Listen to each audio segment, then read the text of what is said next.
예, 2015년입니다. 오늘은 12월 23일이고요. 현재 시각 11시입니다. 오늘은 지금 앞타임에 윤상 선생님께서 임용고시와 관련한 간략한 소개, 그 다음에 또 전년도 임용고시 문항의 개략적인 특성들 이런 부분들을 같이 보셨을 거예요. 이번에 제가 이제 두 번째 시간에 해드릴 부분은 대략 7가지인데요. 순서를 좀 써드리는 게 여러분이 다음 단계 이해하시는데 좀 편하실 것 같아서 첫 번째는 제 소개를 좀 해드리고요. 제 입으로 말하긴 뭐하니까 뒤에 그 써있는 부분 있지 않습니까? 양력 부분 읽어보시면 될 거고, 뭐 검색해봐도요, 어디나 검색해봐도 다 나오더라고요. 그러니까 뭐 양력에 허위사항을 기재하거나 그러진 않았으니까 아마 인터넷에 아무데나 검색해서나 쳐보시면 그대로 나올 거라고 생각합니다. 대학 강의는 지금 작년 1학기부로 그만뒀고요. 이제 또 추후에는 잘 모르겠습니다만 그만둘 수밖에 없었던 것이 작년에 수강생 응시자들이 굉장히 많이 숫자가 좀 폭증을 하는 바람에 여기 학생 관리들을 하는데 시간이 굉장히 많이 좀 필요로 했어요. 그래서 두 군데 나가고 있던 학교 강의를 모두 다 정리하고 사정을 좀 이야기 드려서 여건이 되면 다음번에 또 하겠습니다라고 그러고 그만뒀습니다. 학교는 보시다시피 학부는 한국교원대학교 나왔고요. 91학번입니다.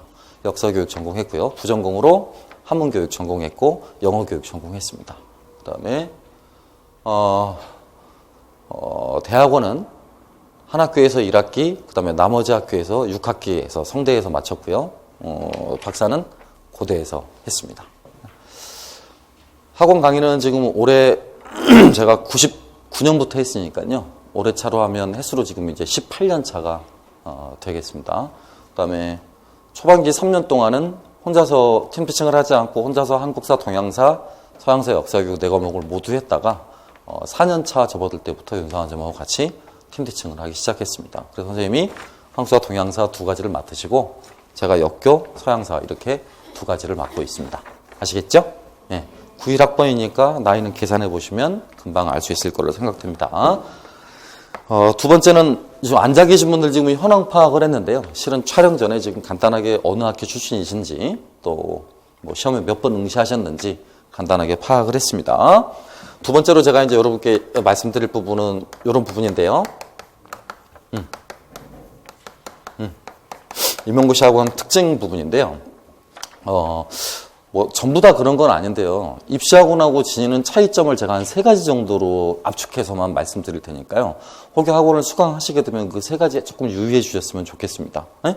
첫 번째, 여기는 통일된 호칭을 씁니다. 호칭을요. 같이 공부하시는 분들 사이에서는 누구누구 선생님 또는 누구누구 쌤 이런 호칭을 씁니다. 아시겠습니까? 그러니까 여러분들 상호 간의 호칭이 뭐라고요? 누구누구 쌤, 누구누구 선생님 이런 호칭을 씁니다. 저런 호칭을 쓰는 이유는 첫째, 자존감을 높이자라는 교육적 측면도 있지만요. 보다 실질적인 건 실제 선생님이 되실 분들이기 때문입니다. 그렇기 때문에 이런 표현이 붙게 되면 아무래도 행동이나 어투 이런 부분도 굉장히 조심스러워지실 것이고 또 거기에 걸맞는 행동도 할 것입니다. 그래서 이것이 우리 학원의 룰입니다. 어떤 분들이건 또는 가장 친한 친구건 공적인 자리, 강의실 안에서는 누구쌤, 누구쌤 이렇게 부르는 것이 훨씬 더 바람직한 결과를 가져왔던 것 같습니다. 그러니까 여러분도 꼭 이렇게 해주시기 바라고요. 입시학원의 두 번째 특성이라고 한다면 원하는 강의를 내가 언제든지 온라인상으로 이렇게 들을 수 있지 않습니까? 그래서 온라인이 주가 되고 오프라인이 부가 되는데요. 임용고시학원은 반대입니다. 오프라인이 주가 되고 온라인이 보조가 돼요. 그러니까 극단적으로 표현을 하면 온라인은 안 해도 상관없는데 오프라인은 반드시 합니다. 이해하시겠습니까? 임용고시 학원계에 온라인 수업이 도입된 건 2005년이니까요. 역사가 굉장히 짧아요. 한 10년 정도밖에 채 되지 않았습니다. 다만 학원들의 수익성 추구 모델에 따라서 만들어진 것이지 실제 면대면 교육의 활성화라는 측면에서 바라보게 된다면 실질적으로 이루어지는 수업이나 교육의 메커니즘은 현강, 그러니까 실강을 따라올 수가 없습니다. 그리고 또 인강으로 올라가는 부분 같은 경우에는 아까 잠깐 웃으면서 제가 말씀드렸지 숙제검사 같은 경우라든가 1대1로 진행되는 개별 면담이라든가 학습 상태 파악이라든가 가정 상태 파악이라든가 이런 부분들에 대한 지도가 별도로 이루어질 수가 없어요. 그러니까 실은 수업 내용과 수업 상황만 올라가는 것 뿐이지 그 이외의 나머지 활동들이 전혀 올라가질 않습니다. 따라서 입시학원 강의와 다른 특징, 두 번째 특징이 있다면 실강의 비중이 인강의 비중보다 높다. 이런 것들입니다. 아시겠죠? 학원 선생님들 입장에서는 조금 그 어색한 것 가운데 하나가 이분들에 의해서 많이 저희가 조종을 당하죠. 오른쪽 손가락 하나로 이 상태로 멈춰있기도 하다가 이렇게 빨리빨리 돌아가기도 하죠. 그렇죠? 그러니까 제 의도와 상관없이 빨리 돌려듣기를 하시거나 아니면 천천히 늘려듣기를 하시기도 하시잖아요. 그러니까 이 분위기를 고스란히 전달하기에는 한계가 있는 매체라고요. 무슨 말인지 아시겠어? 그래서 저는 항상 권장합니다. 이쪽보다는 이쪽을. 그렇죠? 이쪽은 통제나 강제적 성격이 약해요. 그거 바꿔 말하면 수요자 중심 모델인데요. 이쪽은 함께하는 모델입니다. 함께하는 모델. 공급자 중심의 모델이 아니라 함께하는 모델. 그러니까 훨씬 시간 규칙도 잘 지키게 되어 있고 성실하게 되어 있을 수밖에 없는 구조죠. 합격률도 비교가 안 될 정도로 압도적으로 높고요. 무슨 말인지 아시겠습니까? 네. 마지막으로 부탁드릴 겁니다. 마지막으로요. 다 성인들이 모인 학원이잖아요. 그렇죠? 그리고 성인들 가운데서도 전문 직종입니다. 네. 공무원을 비하하는 건 아닌데요. 공무원과 비교할 수 없을 정도의 전문성을 띠고 있고 사회적 지위와 대우를 누리게 되실 분들입니다. 그렇지 않습니까? 그에 마땅한 걸맞는 무엇이 요구되겠습니까? 네? 이에 걸맞는 무엇이 요구될까요? 당연하겠죠? 그렇죠? 뭐 지나치게 딱딱하거나 어렵게 생각하실 필요는 없어요. 그러니까 기본적인 일상생활의 룰입니다. 네. 여기는 강의실은 공부하는 곳이지 공간 아니잖아. 수다 떠는 공간 아니잖아요. 수다는 밖에서. 네? 강의실 안에서는 뭐만? 공부만. 쉬는 시간이라고 할지라도 남을 방해하지 않는다라는 전제 조건이 따라 붙어야 됩니다. 아시겠죠? 네. 요 세 가지가 가장 큰 차이점입니다. 네? 그리고 역시 저도 공적인 자리에서 여러분을 부를 때는 이렇게 부를 거고요. 사적인 자리에서 부를 때는 이제 이름 외워서 이름을 부르도록 할 겁니다. 네? 그러니까 가급적이면 저 세 가지 룰은 꼭 지켜주셨으면 좋겠습니다. 아시겠습니까? 그다음 세 번째인데요. 학원 강의 계획은 실은 어떻게 잡혀 있냐면 임용고시 학원 강의 계획은요. 전년도 기준으로 이제 평달 보통 1월부터 12월까지 이렇게 기준으로 가면 매번 평균 한 200여 명 정도가 실제 강의를 수강을 하시거든요. 네? 그 200여 명 정도가 수강을 하시는데 200여 명 가운데 약 180명 정도가 쭉 1년치 강의 플랜을 짜놓고 1년 정도 강의를 계속해서 들으세요. 네? 나머지 20여 명 정도는 뭐 개인적인 사정이나 건강 또는 뭐 통학거리가 지나치게 멀어서 이제 인터넷 강의로 전환하시는 분들도 있는데요. 대부분의 분들은 이렇게 어려움을 좀 번거로움이나 수고로움을 감내하시면서 실제 강의로 나와서 이렇게 들으십니다. 여러 가지 이유가 있겠지만 그래서 대부분 다 1월부터 저희가 지금 12월까지 강의가 잡혀 있고요. 여러분 같으신 경우는 이제 내후년 1월까지 강의가 잡혀 있겠죠. 이번에 지금 시험에 응시하셨던 분들 바로 어제입니다. 어제하고 그제 저희가 2차 대비 무료 강의를 진행을 했고요. 이번 시험에서 이제 1차 합격자 발표가 내년 1월 5일 날 나거든요. 그래서 1월 6일 날이 저희 소집일입니다. 저희 학원 소집일이요. 그래서 1월 6일 날 1차 합격자들이 모이게 되면 이제 이때부터는 윤 선생님과 제가 1대1로 2차 시험 대비 개별 면접과 개별 수업 실현, 또 개별 토의, 개별 자기성장 보고서 작성 등등과 같은 새롭게 변형된 2차 시험의 제도와 관련해서 1인 1대1로 또다시 수업을 진행해 나갑니다. 그래서 1월 6일부터 1월 19일까지 이렇게 또 2차 반이 별도로 개설이 되어져요. 아시겠습니까? 그러니까 여러분도 동일합니다. 내후년 1월 달에 또 이렇게 2차 반이 개설이 되어지겠죠? 내후년 12월 달에 전체를 대상으로 하는 2차 이론반이 이루어질 거고요. 1월 달에 합격자를 대상으로 하는 실질 강의가 이제 이루어지게 될 거라고요.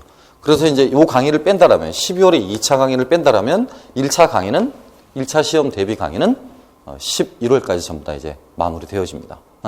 이야기 쉽게 말씀드리면 1, 2월 강의는 기본반 강의고요. 3월부터 8월반 강의가 심화반 강의입니다. 기본, 심화. 그 다음에 9, 10, 11월이 문제풀이 강의입니다. 이렇게 크게 3단계로 나눠져 있는데 기본 강의와 심화 강의의 가장 큰 차이점이라고 한다면 이건 서적을 가지고 진행하는 거고요. 그러니까 수험서를 가지고 진행하는 강의고요. 이건 여러분이 보시는 책을 직접 읽어드립니다. 같이 읽어드리고 중요한 부분을 설명을 해드리고 매주 피드백을 하고 이런 강의들이죠. 그리고 이때부터 스터디를 조직을 해드리고 이때 조직된 스터디가 대부분 다 1년 갑니다. 또 한 차례 스터디 조정이 이루어지는 시기가 이때인데요. 이제 이때부터가 본격적으로 재수 이상 하시는 분들이 저희 학원에 이제 많이 나오시기 시작할 무렵이거든요. 이때 또 한 번 스터디를 조직을 해드립니다. 그리고 이 무렵부터 선생님과 제가 1시 이후에 이제 오후에 식사하고 난 다음에 2시 이후에 무조건 학원에 6시까지 남아서 스터디 팀원별 다 부릅니다. 한 조 이렇게 불러서 이번 주는 뭘 했느냐, 이번 주 만든 문제 제출해라, 이번 주 성과 말해라 라고 하고 소규모의 프리테스트를 합니다. 이해하시겠어요? 네? 1년 동안 내내 지금 수업은 월, 화, 수, 목, 오전으로 이렇게 진행이 되는데요. 다른 학원 같은 경우는 종일반으로 3일 이렇게 진행되는 경우가 일반적이거든요. 진이 거의 빠지고요. 학원 수업 들어서 이제 집에 가는 날은 거의 책을 보지 못해요. 그러니까 효율성이 굉장히 떨어지는 모델입니다. 그래서 예전에 저희도 이렇게 했다가 5년 전부터 바꿨습니다. 이제 이런 모델로요. 그래서 오전만 하고 나머지 오후는 전부 다 뭐 하도록, 자습하도록, 복습하도록 합니다. 그리고 학원에 전부 다 저희가 남게 해서 자습실로 가둬둡니다. 가둬둬서 제가 주기적으로 감시하고 출석 체크하고 이렇게 하는 편입니다. 물론 자습실은 희망자에 한해서입니다. 모두 다 의무적으로 하는 건 아니고요. 학부생들 같은 경우 학교 다니면 이제 몇 학점 남아있는 경우가 있으니까 자습실 배정을 안 받는 학생들도 있어서 그건 강제적인 모델은 아니고요. 아시겠습니까? 그래서 3월부터 8월까지가 심화반 강의로 진행이 될 거고요. 이때는 이제 문제풀이반 강의로 진행이 되어집니다. 그래서 대체적으로 뭐 이런 식으로 쭉쭉쭉쭉 따라서 듣는 편입니다. 다른 과목들과는 틀리게 역사 과목은 지금 학생들 평가에 따르면 양대 산맥이 지금 거의 20년 가까이 이렇게 유지되고 있어서 그 틀이 깨지기도 어려울 거고 또 그 구조가 여러분 한참 후까지도 아마 지속될 것으로 보입니다. 그러니까 타 학원에 계시는 선생님 한 분과 저희 팀과의 이렇게 양대 산맥이 있어서요. 그 양대 산맥이라는 표현이 적절한지는 모르겠습니다만 그쪽 커리큘럼 이외에 다른 이제 군소학원의 다른 여러 선생님들이나 강사분들이 잘 눈에 띄지 않는 편입니다. 그게 타 과목과의 좀 다른 특수성이라고 할까요? 이제 여러분 거친 표현을 빌려서 말을 하면 두 팀이 너무 오래 해먹고 있다. 거친 표현들을 빌리면 그래서 또 다른 사람을 찾아보기가 어렵다. 네, 정확한 평가입니다. 네? 표현은 거칠지만 그런 관계로 선택의 가지수가 별로 없으실 거예요. 그런 관계로 대부분 다 쭉 듣습니다. 쭉. 그러니까 강사를 수시로 바꾸지 않는 특성을 보이고 있다고요. 이해합니까? 그러니까 초반기에 학원 선택을 잘 하셔서 학원 선생님들의 실력, 능력은 제가 볼 때 비슷합니다. 하지만 강의 스타일, 저 사람이 나한테 맞느냐, 또 저 사람의 교수법과 저 사람의 교수 능력이 나에게 적합하느냐, 저 해당 학원 강의의 기본 틀과 학원의 운영 지침이 나에게 맞느냐, 이런 부분들을 고려하셔서 수강하시면 됩니다. 이해하시겠어요? 네. 세 번째까지가 유명고시 강의 계획, 학원 대략적인 강의 계획이었고요. 이제 프린트 보고 나머지 내용들은 좀 설명해 드리도록 하겠습니다. 예, 제가 나눠드린 그 첫 번째 거는 당장 이번에 이제 진행이 되게 될 내년 1월 6일 이제 개강반인데요. 수업은 거기 보시다시피 수목금토로 잡혀 있죠. 1년 내내 월화수목인데요. 이때만입니다. 이때만. 물론 3월달 가면 이제 금요일까지를 하게 될 거예요. 3월부터 8월까지는 월화수목금 이렇게 5일. 그러니까 학교처럼 다닌다라고 생각하시면 될 것 같고요. 1, 2월 달만 이제 교육학을 여러분들이 한 번도 안 들어보신 분들이 많아서 교육학 시간과 겹치지 않게 해달라는 게 이 노량진 학원의 룰입니다. 저희 학원뿐만이 아니라 모든 학원의 룰이어서 가급적이면 전공 과목을 월화에 깔지는 않습니다. 또 교육학 과목을 또 상대적으로 수목금 이런 데 깔지 않듯이 그래서 교육학은 주로 월화로 그다음에 전공은 수목금 뭐 이런 패턴으로 깔고 있거든요. 그러니까 1, 2월 달만 요일이 수, 목, 금, 토 이렇게 진행되는 거고요. 3월부터 8월까지는 월화, 수, 목, 금까지입니다. 월화, 수, 목, 금 이렇게 진행되고요. 9, 10, 11월 월화, 수, 목 4일입니다. 아시겠습니까? 그 다음에 맨 마지막 12월 달은 이제 지정해서 하는 거고요. 뭐 4일에서 5일 정도 이렇게 지정해서 하는 겁니다. 운영 시간은 대략 그렇게 지속이 됩니다. 수업 시간은 그렇게 진행이 될 거고요. 앞뒤로 플러스 마이너스 30분을 고려하시면 되겠습니다. 플러스 마이너스 30분을요. 저 같은 경우는 8시 40분까지 오라고 그래서 20분 동안 시험을 볼 거고요. 9시부터 수업을 할 것이거든요. 시험에 대한 부담감은 느끼시지 마시고요. 제가 여러분이 쓰신 시험지를 보관하고 기록해서 향상도 그래프를 만드는 데 필요하기 때문입니다. 이해하시겠어요? 시험 결과에 따른 어떠한 책임 추궁도 하지 않을 것이고 어떤 누구에게도 공개되지 않습니다. 오로지 시험 결과는 여기에만 제 노트북에만 보관이 되고요. 개별적으로 상담을 진행해 나갈 때 왜 이 시기에는 학업 능력이 떨어졌습니까? 왜 이 시기에는 공부를 좀 덜 하셨습니까? 라고 본인에게 자극을 주고 격려를 하기 위함이지 그 어떤 다른 용도로도 활용되지 않습니다. 그러니까 시험 때문에 부담이 돼서 학원 안 나온다, 빠진다 이런 생각을 절대 안 하셔도 된다 이 말입니다. 아시겠습니까? 극단적으로 시험이 부담스럽다. 9시에 오시면 됩니다. 네? 시험 안 보셔도 상관없다 이 말이야. 이해됩니까? 의무가 아니라 선택이라는 이야기입니다. 네? 네, 대부분 학생들이 의무처럼 와서 시험을 본다는 것만 말씀해 드립니다. 네? 피곤하시거나 힘드시거나 그러시면 안 보셔도 상관없습니다. 자, 시간은 그렇게 진행될 거고요. 수업 방법은 그 밑에 써 있는 부분 보시면 아시겠죠? 선생님 학원에서도 뭐 토론하고 문답해요? 네, 저는 합니다. 네? 그 다음 뒷부분 보시면 PPT도 많죠. 시청각도 많죠. 그렇죠? 1, 2월 수업은 실제로 이렇게 많습니다. 시청각 수업도 하게 될 거고요. 그러니까 제가 뭐 이 역사 채널에서 일부 내용들을 좀 따오거나 아니면 실제 학교에서 진행하는 수업 장면, 선생님들의 수업 장면을 분석하거나 이런 것도 전부 다 제가 담당하고 있는 역사교육 과목에서 해야 될 일들이거든요. 그리고 실제로 PPT도 쓰고요. 실제로 보시다시피 이렇게 짤막짤막한 동영상도 다 보시게 될 겁니다. 아시겠습니까? 그래서 대략 그 비중에서 약 플러스 마이너스 5%의 차이는 있겠지만 그런 형태로 이루어진다라고 생각하시면 되겠고요. 특징은 저 혼자 하는 수업은 아닙니다. 혼자 하는 수업은 여러분도 반드시 함께 하시는 수업이어야만 해요. 그럼 뭐 잘 해오셔야 될 것 같아? 예습, 또 복습. 두 가지 가운데 하나를 선택해보라고 하자. 예습을 포기할 것인가? 복습을 포기할 것인가? 뭘 포기할까? 그렇죠. 예습을 포기해야지. 복습은 반드시 이루어져야 되고요. 복습이 이루어지지 않게 되면 3월쯤, 이제 2월 말에가 3월쯤 가게 되면 격차가 굉장히 벌어지게 돼요. 복습을 하신 분과 하지 않으신 분. 이해합니까? 네? 보통 심화반 때 제가 여기 학원에 도착하는 시간이 5시 50분이거든요. 5시 50분인데 연구실에 들어와 있는 시간이 이때나 6시쯤 됩니다. 그럼 이때부터 8시까지 저도 수업 준비합니다. 책 보고요. 아마 선배들한테 물어보시면 다 알 거라고 생각합니다. 그래서 저는 이 시간에 아이들이 와서 질문 많이 합니다. 뭐 물어보기도 하고요. 또 개별적으로 뭐 공부 이외에 좀 힘든 이야기라든가 집에 부모님들께 하기 어려운 이야기들이 있으면 별도로 이 시간에 와서들 많이 하더라고요. 심화반 때 하루도 걸은 적 없습니다. 하루도 결석한 적 없고 하루도 이렇게 실수한 적 없고요. 윤상환 선생님과 저는 그런 부분에서 단 한 번도 실수한 적은 없습니다. 곧 게으른 적은 없다고요. 불성실한 거 그래서 가장 싫어합니다. 네? 늦게 오거나 지각하거나 결석하거나 아주 싫어합니다. 그러니까 가급적이면 그 세 가지는 저나 선생님을 위해서가 아니라 여러분 스스로와의 약속이니까요. 또 여러분 부모님에 대한 약속 아닙니까? 그렇죠? 그러니까 그런 부분에 있어서만큼은 약속을 좀 잘 지킬 줄 아는 그런 성실한 예비 선생님들이 돼주시기를 부탁드립니다.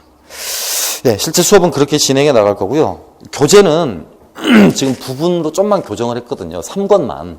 1권, 2권은 기존에 갖고 계신다면 갖고 계신 거 그대로 갖고 오셔도 되고요. 3권 내용 부분만 부분적으로 좀 바뀌었으니까 새로 구입하실 부분은 구입하셔도 되고요. 아시겠습니까?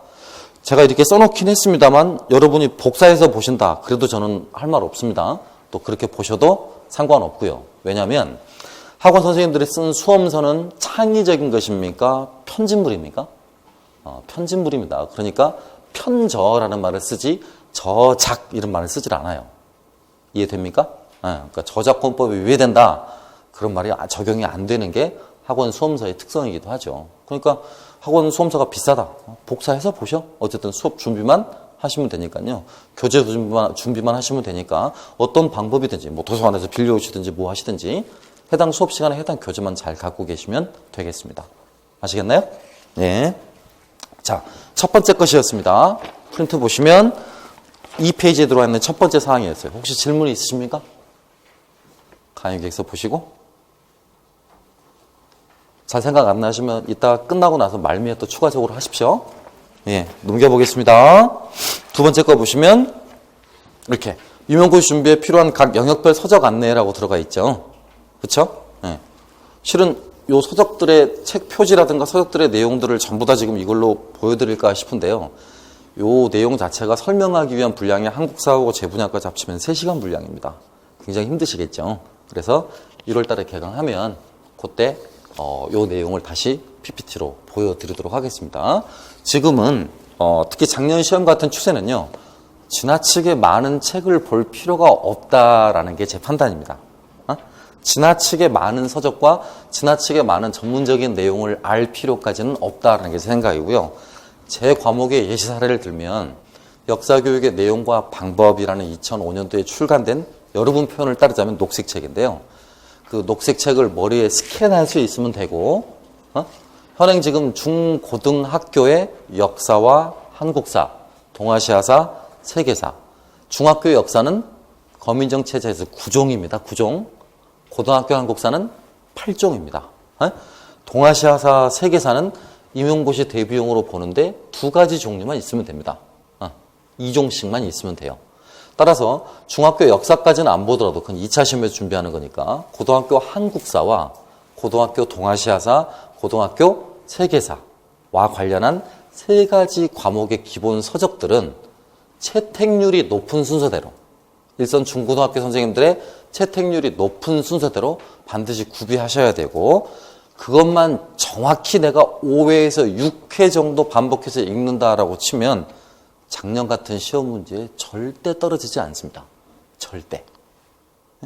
특히 세계사 분야 같은 경우는 거의 교과서 수준이었습니다. 그렇게 말하면 교과서가 굉장히 쉬워 보이죠. 그렇죠? 굉장히 어렵고 압축적인 책입니다. 사범대 안에서는 제가 맡고 있는 강의 가운데 역사과 교재 분석 또는 역사과 교재 및 지도법이라는 3학점짜리 강의가 있거든요. 그럴 때 방금 말씀드린 그런 교과서를 가지고 비교 분석을 하거나 내용 발제를 하거나 또는 제가 강의를 하거나 하는 수업을 진행하는데요. 제일 제가 학점을 잘 준 학생이 B-입니다. 그만큼 어려워요. 교과서를 읽어내는 방법이 어렵다고요. 여러분이 보는 건 seeing입니다. 구경하기죠. 투어러의 입장에서 교과서를 훑어보는 것이고요. 제가 말하는 건 어널리시스입니다. 어널리시스. 교과서를 교육 과정에 맞추어 분석해내서 비판적 관점으로 재구성해내는 읽기입니다. 곧 임용고시의 모든 공부 방법의 핵심은 not seeing, but reading입니다. 이해돼? 보기가 아니라 읽기라고요. 읽기. 여러분이 초, 중, 고 대학을 경험하시면서 책을 보셨던 거지 읽으셨던 건 아닙니다. 그동안은 책을 구경하셨던 거지 읽으셨던 건 아니라고요. 아시겠습니까? 아마 제가 교과서의 한 단원만 읽어드리면 굉장히 충격이 가실 거고 내가 굉장히 머리가 나쁘구나 라든가 내가 굉장히 시간을 헛되게 보냈구나. 나는 과연 대학에서 뭘 했는가? 이런 좌절감에 일주일 정도는 고통스러울 겁니다. 그러나 그 다음 주부터는 읽기 방법을 가르쳐준 그 다음 주부터는 제대로 읽는 방법을 알게 될 것이고 한 번 읽어서 굉장히 파지 효과가 긴 방법을 새롭게 습득하시게 될 거예요. 따라서 이번 전년도 같은 임용고시 문항이라면 세계사 영역은 교과서 수준으로만으로도 충분히 커버 가능합니다. 단 한국사는 사료가 있고 분야사나 영역별로 내용적인 깊이가 다르기 때문에 전문적인 개론서를 여러 권 보게 될 것입니다. 아울러 역사교육도 마찬가지고요. 그렇지만 세계사 부분만큼은 가장 기초적이고 가장 중요한 서적이 뭐다? 교과서와 교사용 지도서입니다.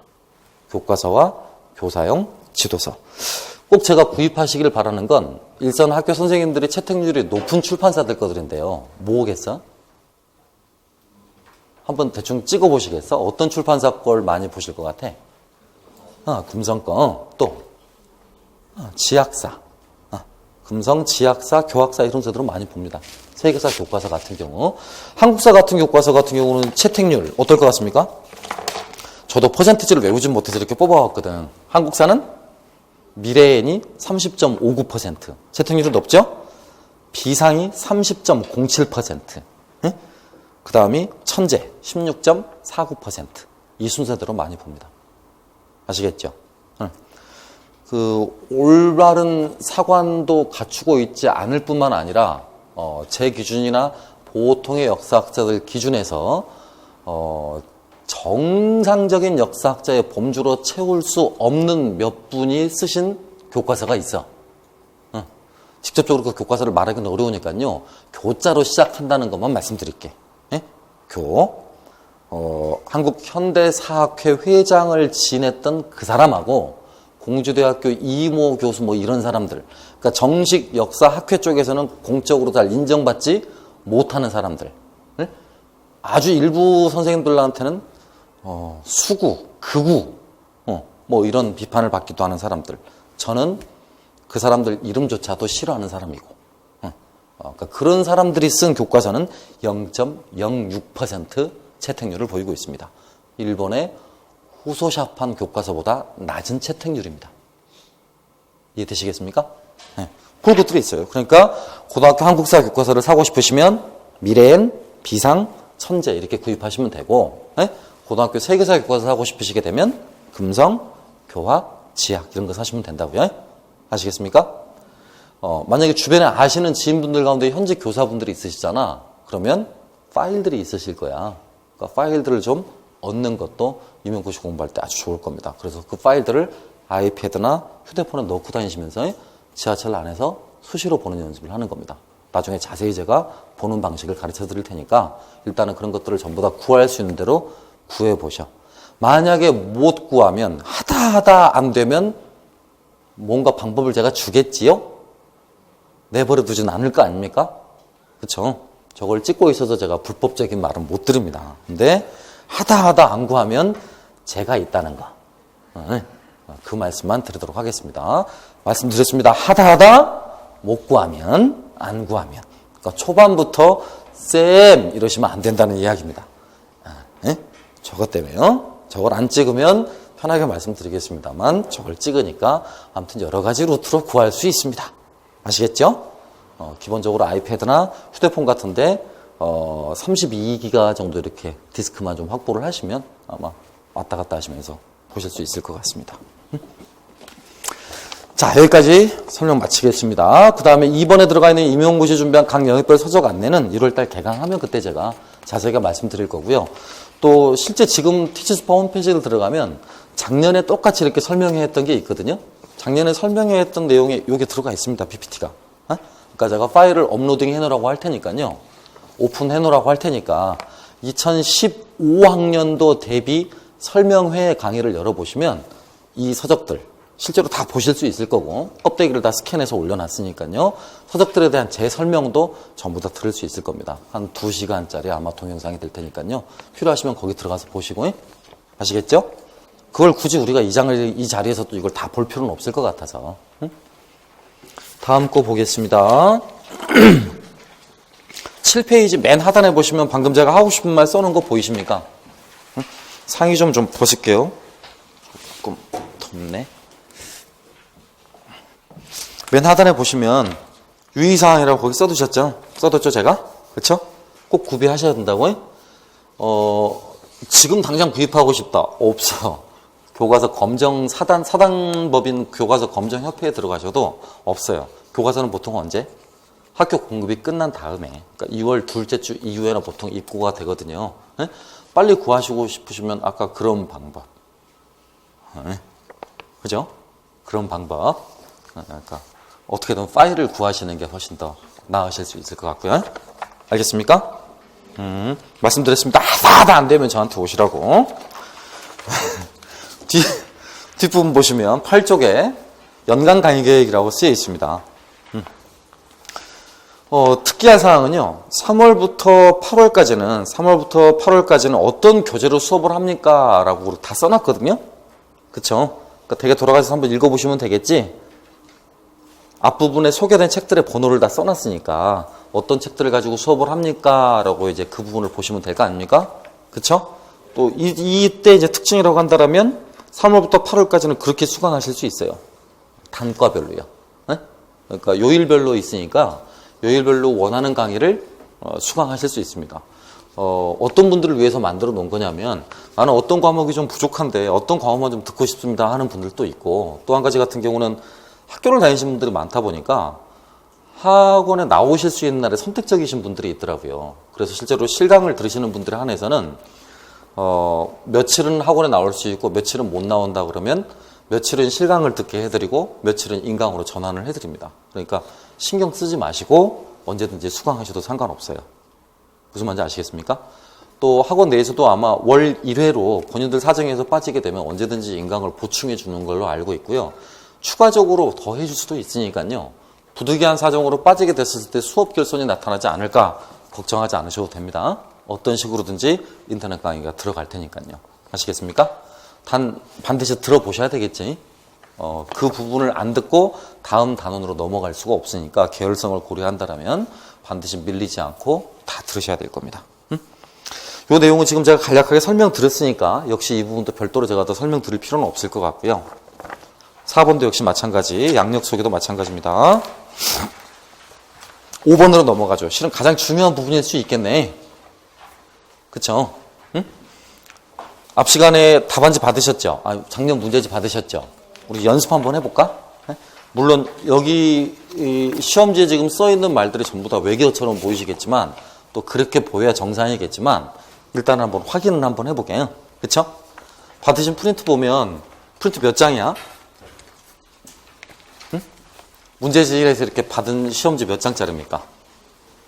이게 B4 사이즈로 확대돼서 나온다고 생각하시면 돼요. 변할 건 하나도 없고.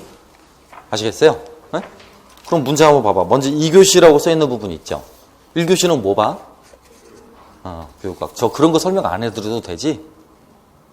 임용고시 제도 특성 이런 거 설명 안 해드려도 되잖아. 만약에 모르시면 저한테 따로 와. 설명해드릴게. 대부분 임용고시 준비하시는 분들은 과목이 뭐가 있고 기본적인 책들이 뭐가 있고 어떻다는 정도로 알고 오시는 분들이 많으니까 굳이 그런 거 설명하면서 시간 낭비하지는 않을게요. 네? 모르시면 따로 오시면 제가 자세하게 설명해드리겠습니다. 어쨌든 1교시는 1시간 9시부터 10시까지 봅니다. 시험장의 입실 시간이 8시 30분인데요. 지난번에 제가 또 경기도 경기도 시험장 가서 제가 학생들을 막 보고 왔는데 8시 45분에 입실을 하신 분들도 있습니다. 물론 입실은 시켜줍니다. 하지만 50분 이후로는 안 시켜줍니다. 8시 50분 이후로는요. 그러니까 8시 반까지는 반드시 시험장에 입실하셔야 되고요. 그렇게 교육학을 보시고 난 다음에 40분을 쉰 다음에 이제 이걸 보는 거예요. 몇 교시? 2교시. 2교시 시험을 저희가 전공 A타입이라고 부르고요. 문항의 유형으로는 두 가지로 나눕니다. 하나가 기입형이라는 거예요. 기입형을 다른 말로 바꾸면 완성형 또는 단답형입니다. 그러니까 쉽게 말하면 괄호치기이거나 괄호 안에 들어갈 적절한 말을 쓰시오이거나 아니면 지문 안에 어떤 부분에 밑줄을 긋고 한 줄 이내 정도로 쓰시오. 간단히 쓰시오라고 하는 부분들. 그걸 뭐? 기입형이라고 해요. 곧 답안의 형식이 완성된 문장을 요구하지 않는 형태. 답안의 형식이 완성된 문장을 요구하지 않는 형태. 이걸 기입형이라고 부르는 거고요. 서술형은 반드시 완성된 문장을 요구하는 형태입니다. 이해합니까? 차이점이 있다면 서술형은 통상 2에서 3줄입니다. 2에서 3줄. 2줄에서 3줄 정도의 답안 분량을 요구하고 있죠. 그럼 프린트를 2개를 놓고 보셔야 될 것 같은데요. 한쪽 표는 지금 1차 시험에 대한 분석표, 또 한쪽 부분은 실제 1차 시험 문제 이렇게 놓고 한번 봐보시겠어요? 그럼 2교시 A타임 문제 먼저 보도록 하겠습니다. 2교시가 총 몇 문제? 몇 문제? 14문제. 14문제. 총 배점은 40점. 그럼 교육학 1교시가 20점이고 2교시가 40점, 3교시가 40점. 토탈 1차 시험이 100점. 또 2차 시험이 100점. 합산해서 200점 만점의 상대평가로 순위별로 끊어내는 시험입니다. 1차 시험에서는 지역교육청의 사정에 따라 1.5배수에서 2배수의 인원을 뽑고요. 2차 시험에서 1.0배수에서 1.1배수, 동점자 처리일 경우에 1.1배수까지 뽑는 경우도 간혹 있습니다. 이해됩니까? 무슨 말인지? 그러니까 토탈에서 몇 점이다? 200점이다. 1차 시험만을 대상으로 한다면 100점이다. 그 100점 가운데 교육학과 전공의 비율은 2대 8인데 다시 전공이 2교시와 3교시로 나눠져서 40대 40. 그러니까 1, 2, 3교시가 2, 4, 4 이런 비율로 이루어져 있는 거다. 이 교시의 문항의 총수는 14문항인데 그 가운데 기평의 문항이 어디까지일까? 한번 봐봐. 몇 번까지일까? 실제 시험 문제 보시면 기평의 문항이 몇 번까지일까요? 8번까지야. 8번까지. 그 다음에 나머지는 서술형 문항이거든요. 기평은 전부 다 배점이 2점짜리들이에요. 서술형은 전부 다 배점이 몇 점짜리고요? 4점짜리들이고. 서술형은 몇 문항이야? 9, 10, 11, 12, 13, 14. 6문항이지? 알겠습니까? 저 보셔봐봐. 이것이 몇 문항? 14문항. 기평과 서술형. 잘 들어. 이것이 14문항. 40점. 기평, 서술형. 기평 8문항. 서술형 6문항. 2점, 8이 16. 4점, 6, 4, 24. 토탈 40. 아시겠죠? 선생님 뭐 그런 것도 외웁니까? 예. 외우고 계셔야 돼요. 왜냐하면 이게 바뀐 거니까요. 혹여 올해 중간에 또 바뀔 수도 있습니다. 문항의 숫자와 배점은 또 바뀔 수도 있다고요. 그러니까 외우고 계셔야 돼. 아시겠어? 3교시 거 한번 봐볼까요? 문항수 적죠? 몇 문항? 8문항. 8문항. 그 가운데 1번부터 7번까지가 서술형이고요. 8번 하나만 논술형이에요. 이번 시험에서 변별력이 가장 컸던 역사교육 단독형 문항 10점짜리입니다. 8번이었죠. 변별력이 굉장히 커요. 변별력이란 discriminate지. 그러니까 잘하는 상위의 집단과 잘 못하는 하위 집단을 뚜렷하게 구별해 줄 수 있느냐. 더 노골적으로 말하면 당락을 결정할 수 있는 문제라고. 몇 번이? 8번이. 아시겠어? 그 문제가 제 영역이라고. 역사교육 영역이라고. 10점짜리고 배점이 굉장히 크고 학생들 간의 점수 차이가 굉장히 크다고. 보시면 알겠지만 외계어로 쓰여져 있어. 그렇죠? 외계어로 쓰여져 있거든. 보긴 하는데 한글이니까 읽을 수는 있겠는데 도무지 답을 생각할 수 없는 구조로. 1년이 지나도 이 상황과 크게 다르지 않아진다는 사실. 충격적이죠. 그렇지? 지금 8번 보는 느낌이 내년에 시험장에서 8번 보는 느낌과 크게 다르지 않다라는 거. 그럼 좌절감이 밀려오겠지. 나는 지난 1년간 뭘 했던가. 그렇지? 다 그렇겠습니까? 공부 안 한 사람들이 그렇겠습니까? 공부 안 한 사람들이 그런 것이죠. 공부 잘한 사람들은 그렇지 않습니다. 아시겠어요? 이번 시험에서도 학생들의 복귀 답안을 100편 넘게 받았는데요. 그 가운데 20명 정도는 거의 9점 가까이 점수를 맞습니다. 근데 80명 정도는 2점 맞은 사람도 있고 8점 맞은 사람도 있고 6점. 대다수는 5에서 6점 정도밖에 답을 못 씁니다. 10점짜리인데 반이 날아갔다는 이야기야. 이해하시겠어? 그럼 앞에 기입형 같은 거 쌍으로 2개, 3개 틀린 거하고 똑같은 효과겠지? 그렇지? 근데 기입형은 너무 쉬웠기 때문에 기입형을 틀리는 것 자체가 1차 시험에 탈락을 의미하는 것이거든. 1번부터 8번에서 하나로 틀렸다. 우리 학원 수강생 가운데서 1번에서 8번까지 다 맞은 사람만 40명이야. 학원 수강생 200명 가운데, 실강 수강생 200명 가운데서만 1번부터 8번까지 하나도 안 틀리고 다 맞은 사람만 40명이라고. 그래서 작년 같은 경우 지금 컷이 굉장히 올라갈 거예요. 1차 시험 컷이. 제 생각은 60점 잡고 있어. 전공만. 거기다 교육학 15점 합치면 전공, 교육학 합쳐서 컷이 얼마 정도? 75점 정도. 역대 최고의 쉬운 시험. 그러니까 컷이 어떻게? 올라갈 거예요. 그 컷이 올라가는데 점수를 주었던 부분이 올해는 의외로 한국사였어. 쉬웠다고, 서술형. 기입형 부분, 한국사, 역교, 세계사 굉장히 쉬워버렸어. 어려운 게 역교가 좀 어려웠죠. 뒤에 아까 말한 몇 번? 논술형 문제가 좀 어려웠어. 그거 빼고는 별로 그렇게 크게 어렵다라고 하는 편은 아니었어요. 아시겠습니까? 원래 그럼 N년도의 컷은 어땠습니까? 50점 초중반이었습니다. 52, 55 이 사이에서 왔다 갔다 했었거든? 그럼 무려 몇 점 정도가 올라간 거지? 예측하는 거예요, 지금. 올해 시험 한 7, 8점 정도가 더 올라가지 않을까 그렇게 생각을 하고 있습니다. 아시겠습니까? 네. 단 조심하실 점은 많이 뽑는 지역은 최고 점수와 최저 점수 간에 극간의 차이가 있을까 없을까? 있겠지. 그러니까 1등짜리하고 90등짜리하고 경기도 같은 경우는 점수 차이가 있을 것 같아 없을 것 같아? 있겠지. 적을까 많을까? 많겠지. 90명이니까. 40명이라면 적겠지 뽑은 게. 근데 90명이니까 많겠지. 저는 그 극간의 차이를 미니멈 3점에서 맥시멈 6점까지도 봅니다. 그러니까 누구는 60점을 맞고 붙기도 하겠지만 누구는 57점을 맞거나 또는 54점을 맞거나 또 반대로 누구는 60점 맞고 붙겠지만 누구는 63점을 맞거나 66점을 맞거나 그렇지. 이럴 수 있을 거라고 봐요. 이게 많이 뽑을 때의 장점이기도 하고 단점이기도 합니다. 이해하십니까? 그래서 대부분 학생들한테 저도 뭐라고 그랬냐. 대체적으로 60점 전후로 한 점수다. 뭐 플러스 마이너스 3, 4점 정도다. 그러면 무조건 2차 준비를 해라고 그랬습니다. 정확히 알 수 없으니까요. 또 학원 선생님들이 맨 채점이 실제 채점 매신 분들하고 채점 기준이 똑같진 않을 거 아니야. 오차가 있겠죠. 그러니까 그 오차까지를 감안해서 전후로 플러스 마이너스 3, 4점을 예상을 했습니다.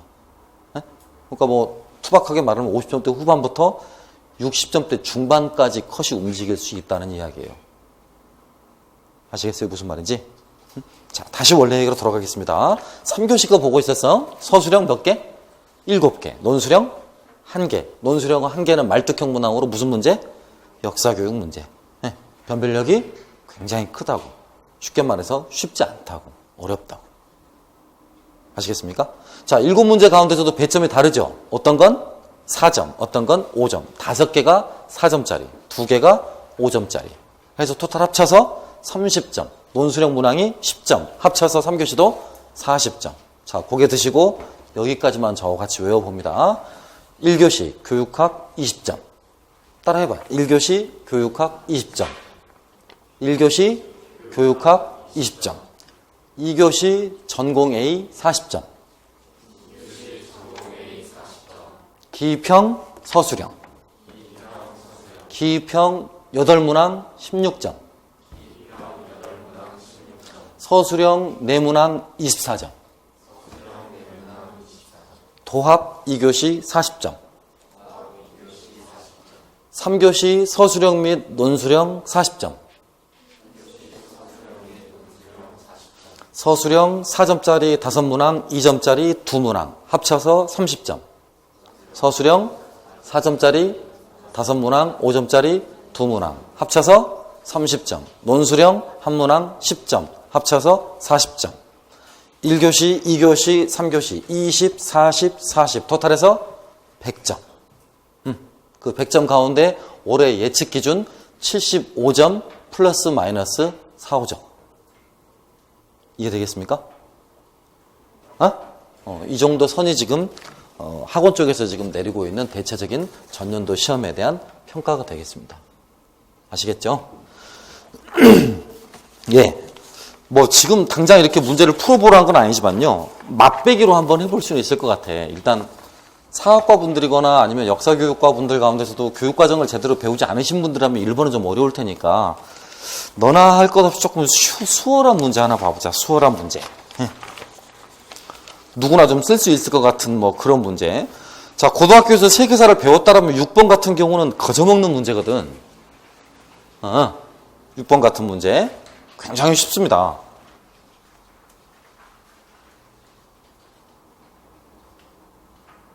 제국의 황제 가운데 한 사람이었던 이 인물, 악바르 대제는 데칸고원을 제외한 인도 전역을 통일했고 정부와 군대 내부의 민족적인 갈등을 극복하기 위해서 군사제도와 관료제도를 만사부다리 체제로 조직했다. 이슬람교도와 비이슬람교도에 관한 차별을 없애는 저주정책, 곧 지지하라는 조세제도를 폐지해주게 됐다. 뭐 이런 내용을 답으로 쓰는 거였거든요. 이게 개론서 내용인 것 같아? 교과서 내용인 것 같아? 교과서 내용이에요. 그리고 수능 문제로 거의 흡사하게 나왔던 적이 있었던 문제입니다. 단지 수능형은 선택형 문항, 이른바 선다형 문항이었다는 거고 이건 기평 문항이었다는 게 차이점이죠. 이해됩니까? 네.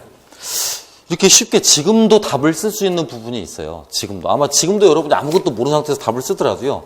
15점은 맞출 겁니다. 15점은. 이 시험은 사실 몇 점이 어렵냐면요.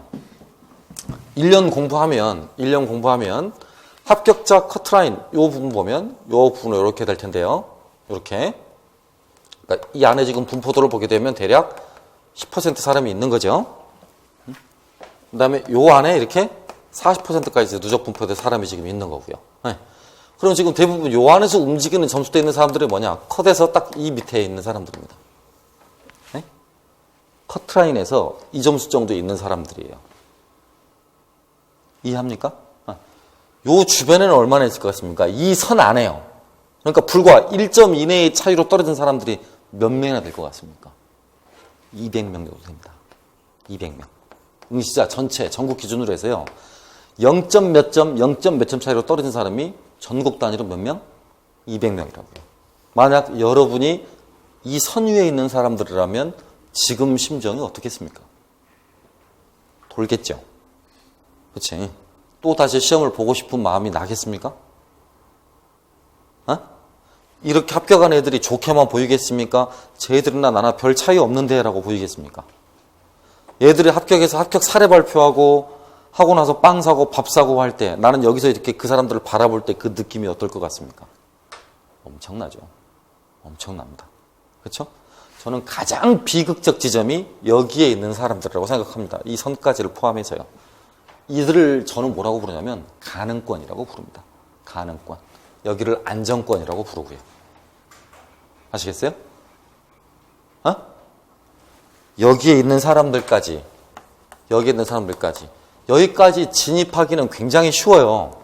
근데 실제로 공부를 재수, 삼수 하시는 분들의 상당수가 이걸 못 넘습니다. 이걸. 그러니까 이 벽이 생각보다 굉장히 두껍다고요. 1년 정도 공부를 열심히 하지 않습니까? 하루도 안 빼고 8시간, 10시간 하지 않습니까? 이만큼은 됩니다. 그런데 2년을 하든 3년을 하든 이게 따라주지를 못하잖아요. 네. 저게 따라주지도 못하잖아. 이 벽이 어떤 사람한테는 굉장히 가볍고 어떤 사람들은 굉장히 두껍고 이렇습니다. 운에는 여러 가지가 있겠죠. 첫째, 지역 선정도 잘해야 될 것이고, 둘째, 찍는 요령도 좋아야 될 것이고, 셋째, 스터디 모임 구성원이 좋아가지고 여러 가지 예비 문제를 만들었는데 거기서 많이 나와가지고 붙은 사람도 정말 많습니다. 근데 공부를 정말 열심히 하신 분인데 계속 여기서 미끄러지는 분도 숱하게 봅니다. 숱하게. 그런 것들이 전부 다 통칭해서 이렇게 부르는 겁니다. 운이라고요. 단, 이 운을 추구하는 사람들도 이 원칙은 따릅니다. 절대시간, 3000시간. 혹시 만시간의 법칙이라고 들어보셨겠죠? 그렇지. 특정 분야의 스페셜리스트가 되기 위해서는 해당 분야에 10,000시간 이상 정도를 전문적으로 투자해야 된다. 임용고시는 요겁니다. 절대시간, 몇 시간? 3000시간. 1년을 기준으로 해서 말입니다. 이걸 달성한 사람들은 이걸 바라는 거지. 이것도 하지 않은 채 이것만 바라면 세 글자 전문 용어 있죠. 네? 세 글자. 이런 표현을 받게 되는 겁니다. 이런 표현을. 세 글자. 한글로 치면 이렇게 쓰지 않습니까? 비속어라 제가 여기다 다 쓰지는 못하겠습니다. 이만큼도 안 한 채 합격하지 않을까라고 하는 이런 분들도 있죠. 전문 용어로 환자라고 부릅니다. 환자. 상태가 안 좋은 사람들을 말하는 거죠. 이해되시겠어? 절대 시간 몇 시간이라고요? 기억하시기 바랍니다. 그 정도 하시면 이제 여기 있는 문제들, 어지간한 문제들 다 풉니다. 그래서 크게 실수만 하지 않는다라면, 예컨대 문제지에 썼는데 답안지 옮기지 못했다라거나 또는 시간 관리를 잘못했다라거나 이런 아주 결정적인 실수만 하지 않으신다라면 합격하실 수 있습니다. 알겠나요? 3,000명 가운데 1,000명은 크게 공부하지 않으시고 그냥 시험 보러 오신 분들입니다. 조금 언짢을 수 있겠습니다만 나쁜 표현으로 치자라면 시험 보는데 만족하고 오신 분들이에요. 2,000명 남죠? 그지? 그 2,000명 가운데 500명이 4학년입니다. 500명이요. 현실적으로 4학년의 합격률은 재수 이상의 합격률보다 낮은 게 사실이죠. 그러면 300명을 뺍니다. 1,700 남습니다. 그 1,700 안에는 기간제 교사들도 한 400명이 있습니다. 뺍니다. 실제 경쟁률 제 관점에서는 4대 1을 넘지 않습니다. 4대 1. 그러니까 내가 꼭 합격하고 싶다. 시험 전날 4명한테만 배 아픈 약을 사 드시게 하면 됩니다. 그래서 당일날 못 나오게. 그렇죠? 가장 정상적인 방법은 그 4명보다 좋은 점수를 맞으시면 되는 거고요. 응. 이해하죠? 쉽지 않습니다. 그마저도요. 이렇게 문제지를 보셨다시피 좀 그런 특성들을 보이고 있는데요. 혹시 이 문항과 연관해서 질문하실 거 있으시면 지금 간략하게 좀 해보세요. 아까 앞선 시간에도 좀 보셨죠? 윤 선생님 시간에 좀 보셨죠? 혹시 문항 보시고 난 느낌이나 지금 답을 생각해 보라는 건 아니고요. 답은 어차피 제가 2월 달에 이제 여러분 거의 1, 2월 강의가 마무리 되어질 때쯤이면 답안지도 다 나갈 거고 답도 여러분이 쓰실 수 있게 될 거거든요. 느낌 어땠습니까? 보시고 난 느낌. 쉽다. 쉽다까지는 아니더라도 해볼만 하겠다. 손 한번 들어보세요. 솔직하게요. 이런 느낌이 들어야 됩니다. 해볼만 하다라는 느낌이. 굉장히 어렵겠다. 손 한번 들어보세요. 괜찮습니다. 들어보시라니까요. 그럼 나머지 분들은요? 포기야? 지금은 잘 모르겠다? 2달 듣고 나면 어때야 될까? 만약에 1, 2월 달 2달 기본 강의를 듣고 난 다음에 70%는 쓸 수 있다. 이게 돼야 돼. 이 문항에 70%는 쓸 수 있다. 그 정도는 돼야 된다고요. 알겠습니까? 올해 년도 문항은 그 정도 쓸 수 있습니다. 난이도가 비교적 쉬웠기 때문에. 아시겠지? 응? 그 다음 2차 시험 궁금합니까? 이렇게 바뀌었거든. 응? 2차 시험 단 경기도와 대구만 지금 변형이 된 상태고요. 아마 여러분이 지금 보실 때는 시도교육청 주관으로 완전히 넘어갈 거예요. 그래서 이제 시도교육청별로 다른 문제들이 나올 거고요. 시도교육청별로 다른 2차 시험이 나올 겁니다. 그러니까 이 안은 별로 의미가 없어요. 대신 경기도로 응시하실 거라면 이 안 그대로 유지될 확률이 크죠. 알겠습니까? 경기도 이외의 응시 지역으로 응시를 하실 거라면 추가적으로 3월이나 4월, 그러니까 임용고시 1차 공고가 5월 달에 나거든. 빠르면 4월 말에 나기도 하고 그럴 때 공고가 날 겁니다. 2차 시험이 어떻게 바뀌겠다라고. 그럼 그때 가서 다시 확인하시고 제가 설명해 드리는 게 훨씬 나을 것 같습니다. 알겠나요? 한번 읽어는 봐 보십시오. 왜냐면 거기 있는 내용이 지금 2차 책을 제가 이렇게 출간을 한 게 있는데요. 조그맣게. 그 2차 책 안에 들어와 있는 내용을 제가 다시 복사해서 붙인 거거든. 그러니까 어제까지 지금 수업했던 내용 가운데 일부분들이에요. 그러니까 한 번씩 꼭 댁에 돌아가셔서 읽어보시기 바랍니다. 어디로 응시하실 분들만? 경기도로 응시하실 분들만. 마지막으로 이제 16페이지에 들어가 있는 문항 특성 부분 좀 봐볼게요. 6번에 보시면 아까 앞 시간에는 지금 거기 한국사 부분하고 동양사 부분이 쓰여져 있었을 것이고요. 제 시간에는 거기 제 담당 영역인 두 부분 내용 쓰여 있습니다. 첫 번째 역사교육 문항 특성은 사례가 나오지 않는 문제는 없다라는 거죠. 그렇지?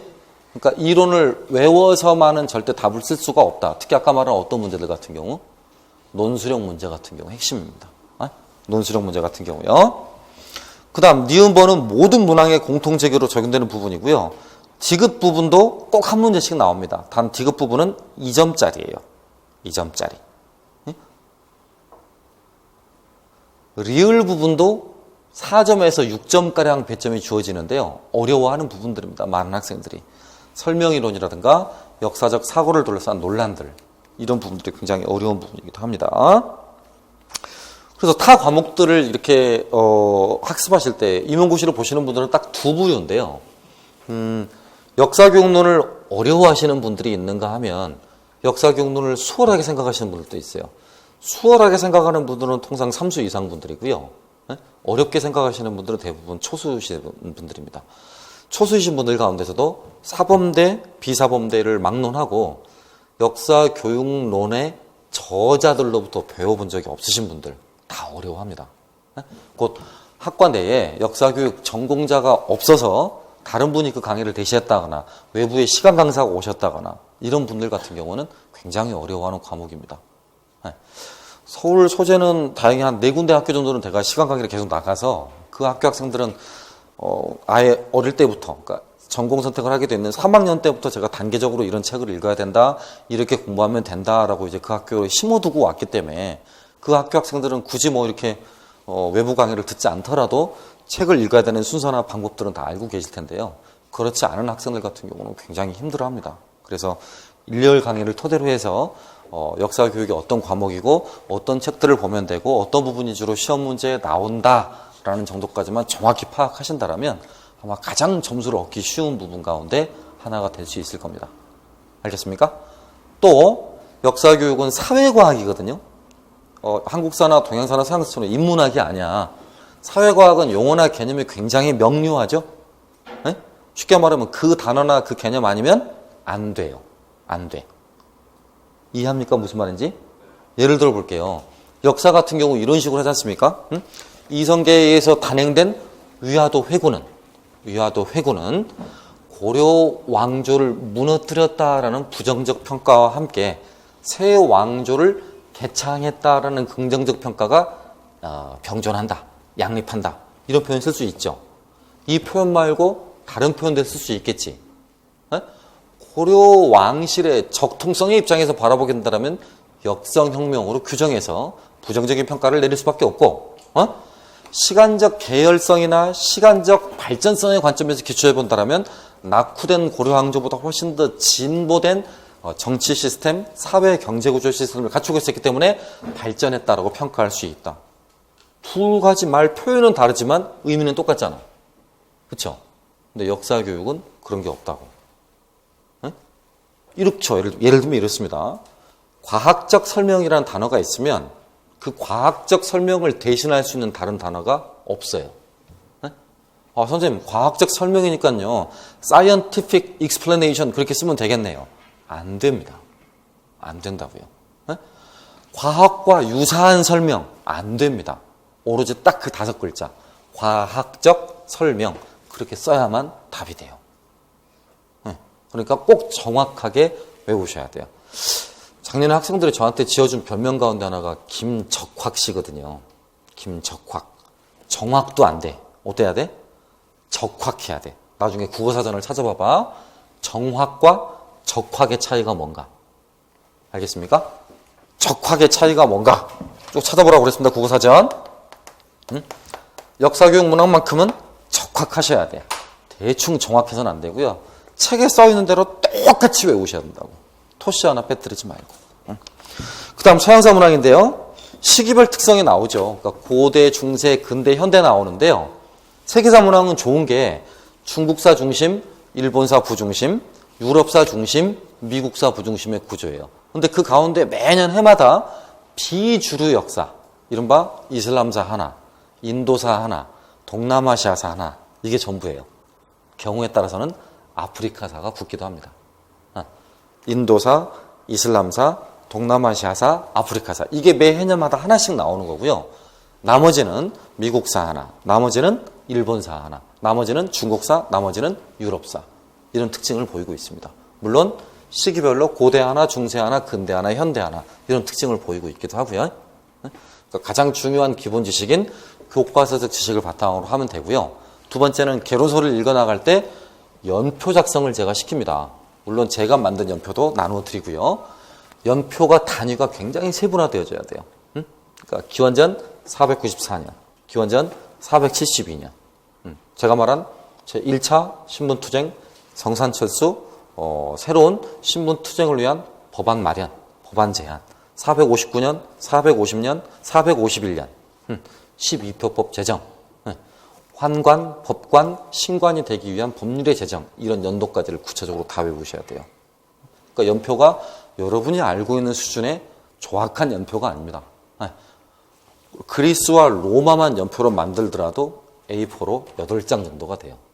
굉장히 많다는 거지. 이제 그 정도 수준까지를 1, 2월 달에 제가 다 시킵니다.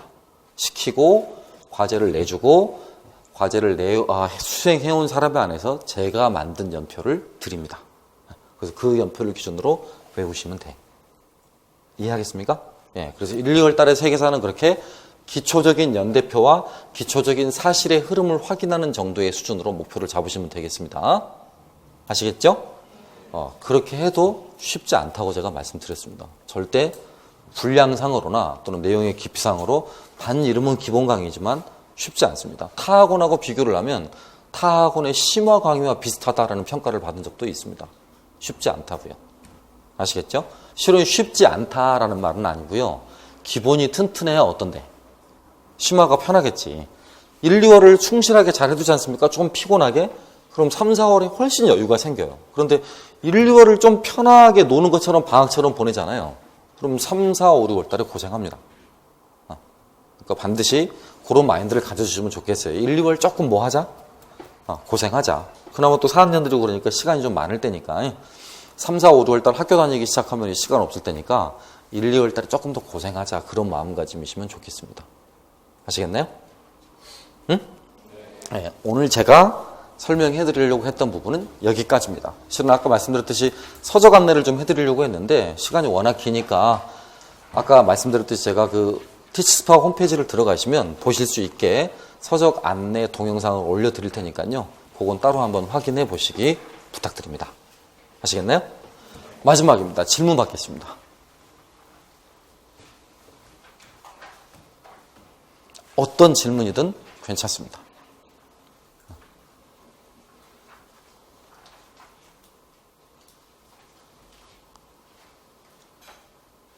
없으세요?